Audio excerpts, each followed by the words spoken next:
Okay everyone, welcome back to the channel again. Today we're back on GT Sport and we're back with a daily race on the American servers starting from the back of the grid. So we like to do this, this was done on stream. We're going to leave the link for the actual live stream within the description. You can see I was actually starting from P17 and wasn't last because I think there was another driver, a few drivers that hadn't set a time, but it put me P17 probably because my drive rating might have been a bit higher.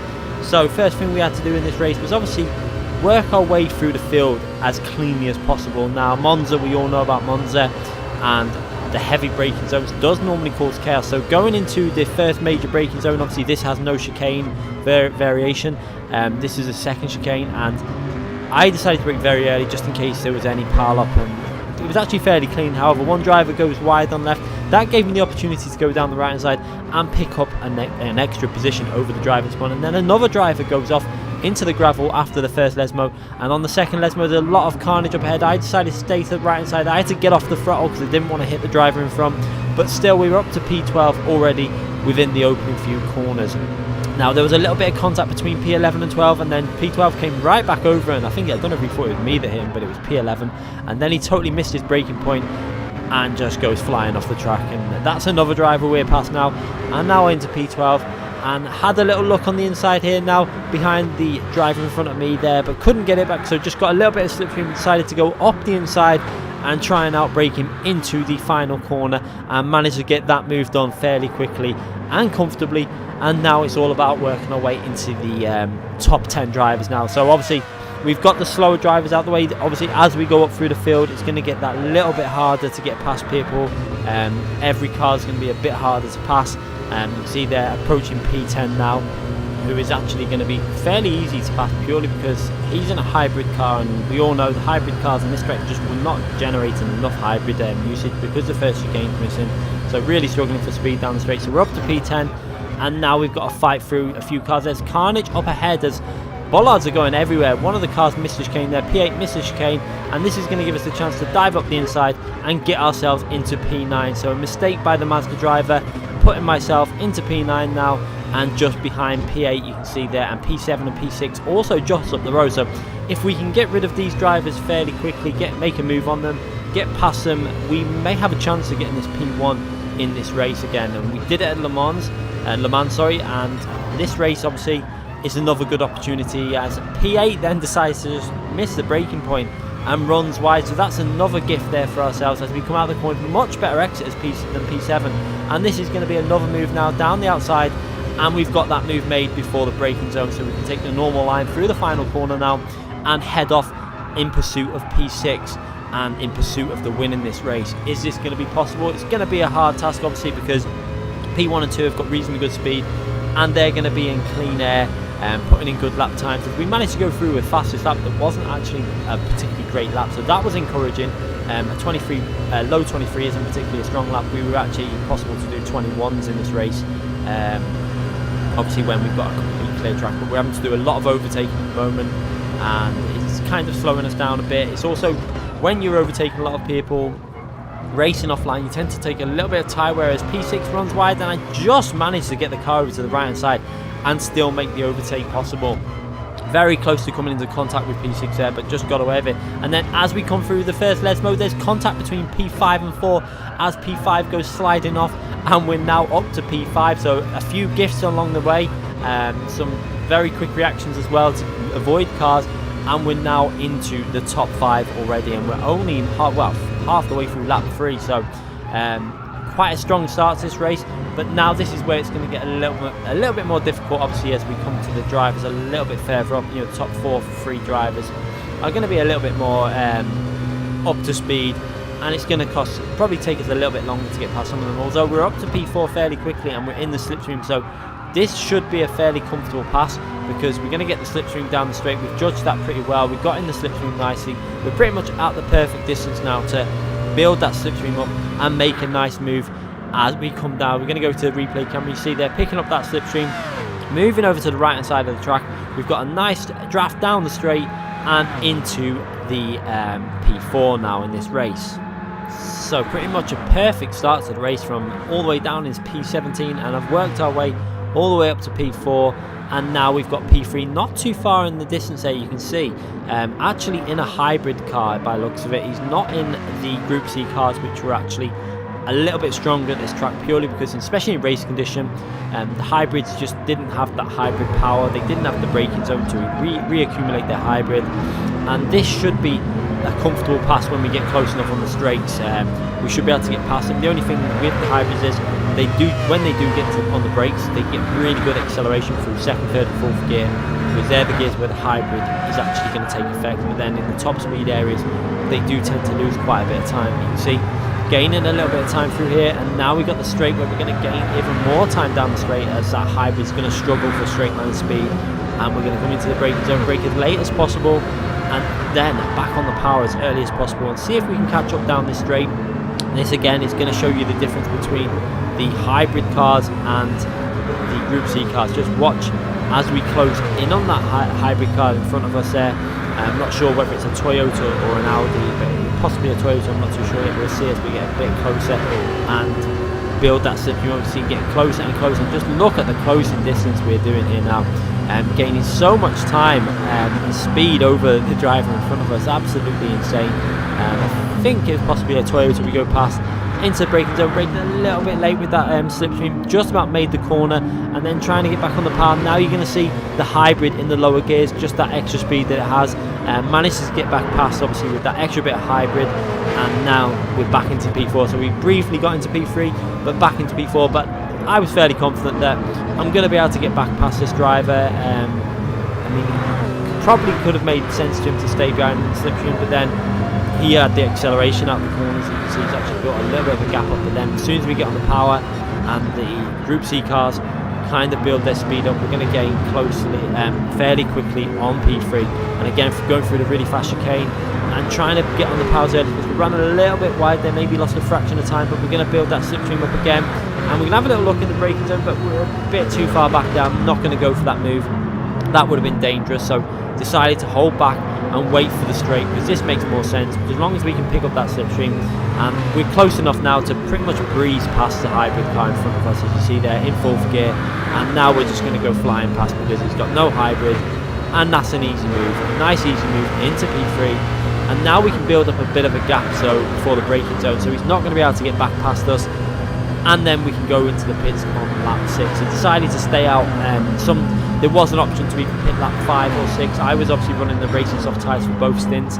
They were good enough to last it, and obviously they give you the extra speed, so you can either do 5 laps on the first stint or 6 laps. I decided to stay out because I was gaining on the cars in front, even with the tyre when they stayed out, so it kind of made sense for me to carry on gaining and then have equal tyres to them. I could have maybe got an undercut and got really close to them possibly, but then I would have been suffering the tyres, and if they get in the slipstream, they might be able to stay. The theory was it might have been able to stay with me with the slipstream effect. So now we're just going to head off and try and get into this pit as quickly as possible, get the new tyres on, put a bit of fuel in, and then get out that pit as soon as possible. You can see the gap behind. We've got quite a comfortable gap to P4 now, the hybrid driver, and this is just going to be a very close battle. We can see visually in front of us, you can see how much we're gaining, so it's always good when you can see the leader in front of you, because it gives you that motivation to keep on pushing and try and get the win in the race.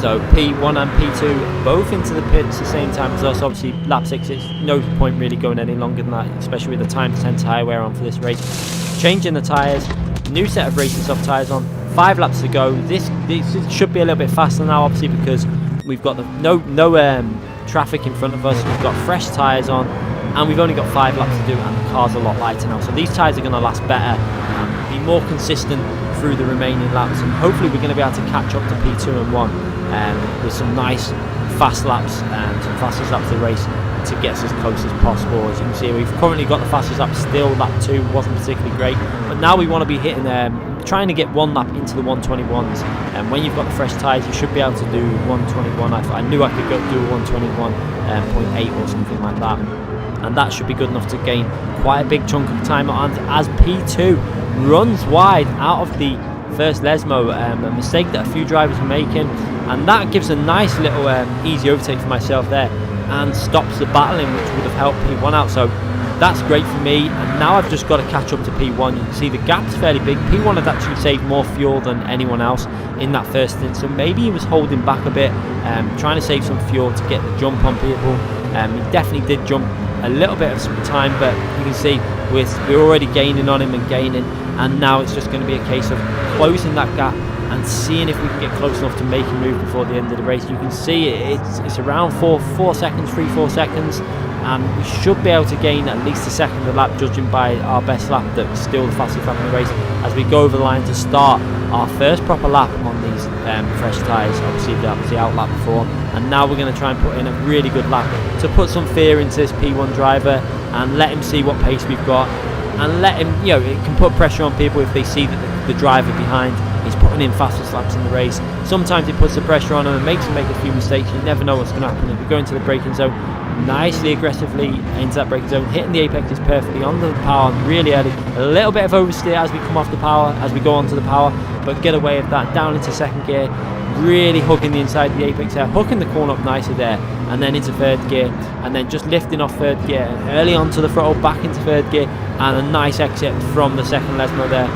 And now we're gaining. You can see in front of us, we've gained a big chunk of time there through them really tricky corners. They're the corners that seem to be catching a lot of people as we go into the braking zone. Our fastest time, fastest lap of the race by quite a considerable margin through sector 2 there, over 6 tenths up, and now we're going to head off into the final corner and try and get a nice clean exit onto the power as early as possible is really important for this final corner. So getting the braking just around the 100 board there, down into third gear, hug that inside the apex, a little lift off the throttle just to let the car just come back into line, and then early on the throttle, use all the revs. We've got enough fuel to last to the end. We made sure that we could drive aggressively when we go over the line, and 1 minute 21.9, and that was the fastest lap of the race by I think over a second. So that would have put some pressure onto P1, and you can see now we're so close to picking up that slipstream. We're on lap 9, we've got 3 laps to go. We need to pick that slipstream up as soon as possible, to try. We need to be really wanting to make the move before the final lap so that I can then build a gap up and get him out the slipstream.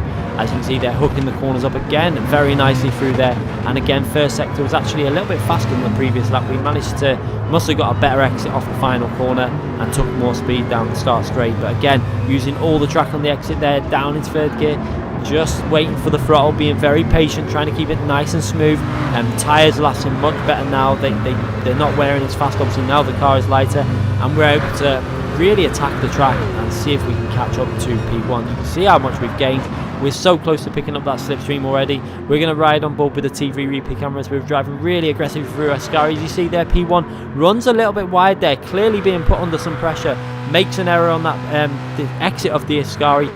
And now we're getting so close. You can see now we're touching on that slipstream. We're really close to picking up the slipstream. Are we going to be able to get it on this lap? As again, P1 runs a little bit wide. Maybe he had a little bit of dirt on his tyres, affected him in the braking zone, and he's run wide again. We're now picking up the slipstream. We're going to be able to go for this move to put us into P1 before the final lap. So this is great if we can make this move. Down to the left hand side, we're going to take the normal line. He goes defensive, but there's nothing to really defend there. We're past him before they even start the corner, and now we've got to make sure that he's not going to make a move into the braking zone, going a little bit to the left there, but I've seen that making a move from that far back would have been a bit dangerous, and he decides to play it safe there and try and stay with us. But he has a massive moment again on the exit. Maybe his tyre wear was starting to kick in a little bit more than mine, and now we're just going to try and really be aggressive on these 2 Lesmos and try and get out of that slipstream. You can see we're just holding on to the slipstream there, but we get a really solid exit from the second Lesmo and managed to get a good amount of speed out of that corner, and we've broke the slipstream already. So just a lap and a half to go, and we just got to hold on to this now, keep it smooth, and we should have the win for this race. So a really entertaining race so far. I really do enjoy doing these races on the American servers and fighting our way through the field. It does show you that you can still keep it clean and maintain your safety rating if you just drive very clever. You see some of the opportunities we had, we held back, waited for the cars in front to make errors, and now we're on to the final lap, about to take the win in this race if we can just keep it on the track. So this is actually quite nervous when you've done a really good race, especially when you're on stream. We were streaming this live, so I will leave that link in the description for the live stream of the session that this was taken from, so you can watch it live. Obviously I was probably concentrating quite hard at this point, but did not want to make an error on this final lap. After driving a pretty much perfect race, I didn't really make any massive errors. kept it smooth, put the lap times in when we needed, and now we're coming into the braking zone, and we actually go through on a faster sector. That's more so to do with the fuel probably coming down. Lower fuel equals higher top speed, so that's where the faster sector comes through from on sector 1, and then through the Lesmo corners, and just trying to keep it nice and smooth. And actually the tyres were in really good condition, considering this is the 5th lap on them. You can see they've got a bit of wear, but they're actually driving really nice. You can see on the bottom right hand corner we've built up quite a considerable gap to P2. I've actually dropped him a little bit, and that's great to see. It's great for your final lap to be able to just take it reasonably easy. But I didn't want to back off too much, because sometimes when you back off in a race is when you can make a mistake. So you can see still trying to keep the rhythm going, still pumping in the sectors. And now we're coming up to the final corner of the race. We had a little bit of a penalty to get rid of. I think it was about a second to get rid of. I think P2 also had a penalty to get rid of, so I had to make sure I kept on it anyway, just so that I guarantee the win in the race as we go through the final corner. We're going to give it a little lift off just before the line, get rid of that penalty, and then back on the throttle, and we go over the line with a fairly comfortable P1. I think P2 also had a little bit of a penalty to get rid of, but we still won by, I think it was over a second half, 2 seconds. So a great battle, a great race through the field, and these races I really do enjoy doing. I thoroughly enjoy it, especially at tracks like Monza and Le Mans, where it's possible to get the overtaking done, especially in the fast Group 1 cars like these. Anyway, I hope you enjoyed that video. Make sure you give it a thumbs up if you enjoyed it. Make sure you subscribe to the channel if you haven't already subscribed. We are uploading and streaming as much as possible, and we're going to keep that constantly going throughout the year and into next year. Anyway, thanks again for watching. Like I said, give it a thumbs up if you enjoyed it, and I'll see you all soon. Thanks again, everyone.